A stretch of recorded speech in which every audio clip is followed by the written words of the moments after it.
Bueno, muchachos, en aclaración de lo que ya nos expusieron ustedes, todos sus compañeros, ahora vamos a hablar en síntesis lo que es empresa. Ya hablamos la clasificación y las clases de empresas que existen. Ahora vamos a empezar y vamos a hablar qué es empresa.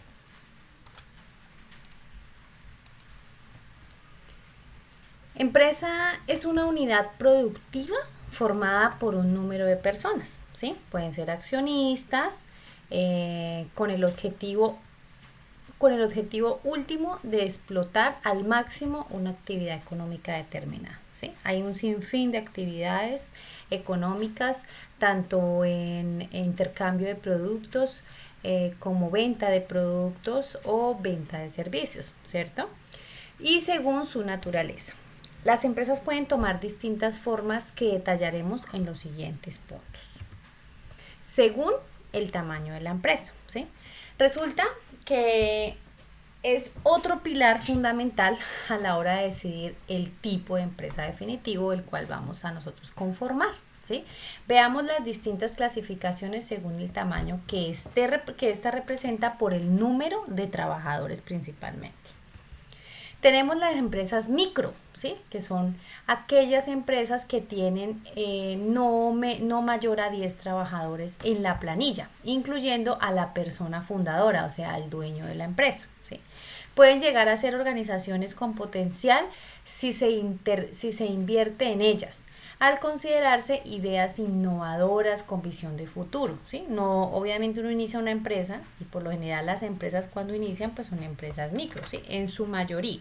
Hay empresas que ya dan apertura, las crean ya con bastante capital, ya de una vez con 20, 30, 50 empleados, pues porque hay ya el músculo financiero, ¿sí? Pero cuando uno inicia una empresa, pues como decimos, digamos coloquialmente, desde abajo, pues son esas empresas micro que empieza uno con 2, 3 empleados, incluyendo el dueño de la empresa, y empiezan ellos a tener ideas innovadoras, empiezan ellos a tener esos movimientos, digamos, empresariales que hacen que pues se amplíe la visión a futuro y entonces vayan creciendo poco a poco.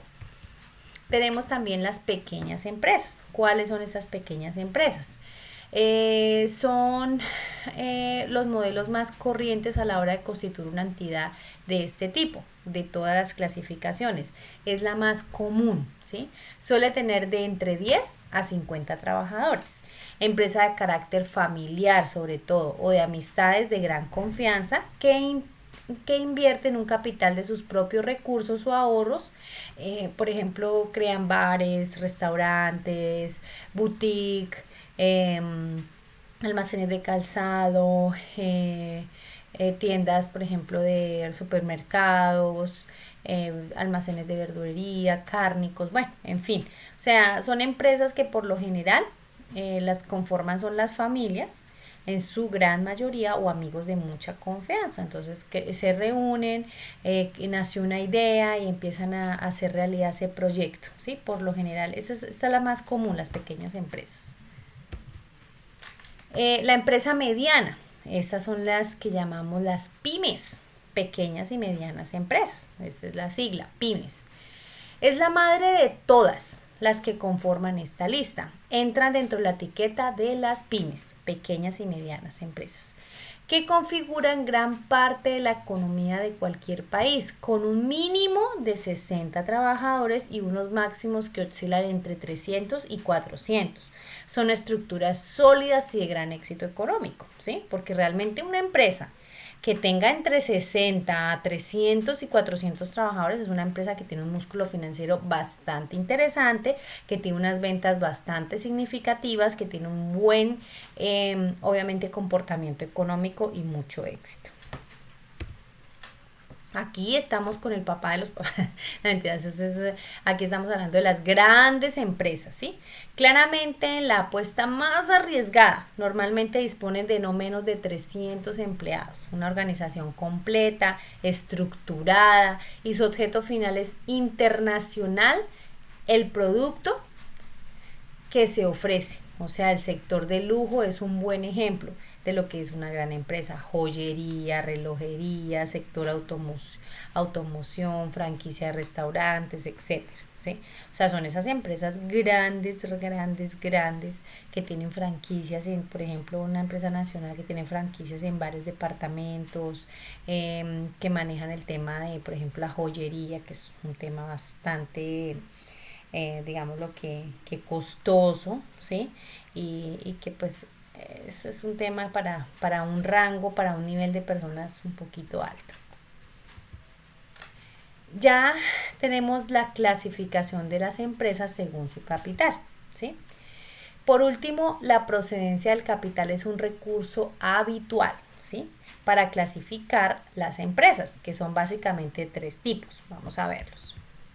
El capital privado, o sea, son aquellas empresas que su inversión y sus recursos financieros depositados o intervenidos dentro de la empresa provienen del esfuerzo que cada individuo a nivel particular aporta para la constitución de la empresa, como por ejemplo ahorros o préstamos que ellos solicitan al banco para hacerse parte de la sociedad, ¿sí? O sea, es netamente privado. Como es evidente, se tiene como objetivo alcanzar al máximo beneficio en el capital intervenido. El capital público. Aquí es donde, a lo contrario que sucede con el punto anterior, las empresas de capital público están subvencionadas por el dinero recaptación de impuestos, por ejemplo, de las arcas del Estado, para desarrollar actividades económicas que tienen como objetivo dar solución al ciudadano de a pie en este caso, como se busca la rentabilidad o que se obtenga beneficios. Es acá todo lo que es el tema de las gobernaciones, alcaldías, ¿sí?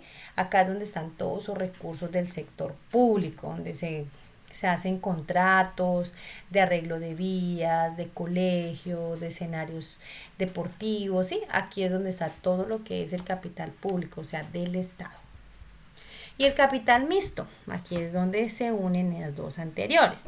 Este tipo de empresas son muy comunes en las sociedades o países del llamado modelo del estado de bienestar. ¿Sí? El país en cuestión pretende ofrecer, ofrecer servicios concretos para llegar al máximo de habitantes posibles. No obstante, en algunos casos la inversión pública no es suficiente y se recurre a entidades privadas para financiar el proyecto. Les voy a dar un ejemplo. Por ejemplo, hay proyectos que ha iniciado el Estado, como por ejemplo arreglo de vías, puentes, arreglo de quebradas, de ríos que se han desbordado y han dañado vías, en fin. Entonces ellos recurren también al sector privado para que se asocien y puedan desarrollar este tipo de actividades, ¿sí? Entonces ahí también se puede hacer como una sociedad. En algunos casos hacer intervención no es suficiente y recurre a las entidades privadas para financiar el proyecto.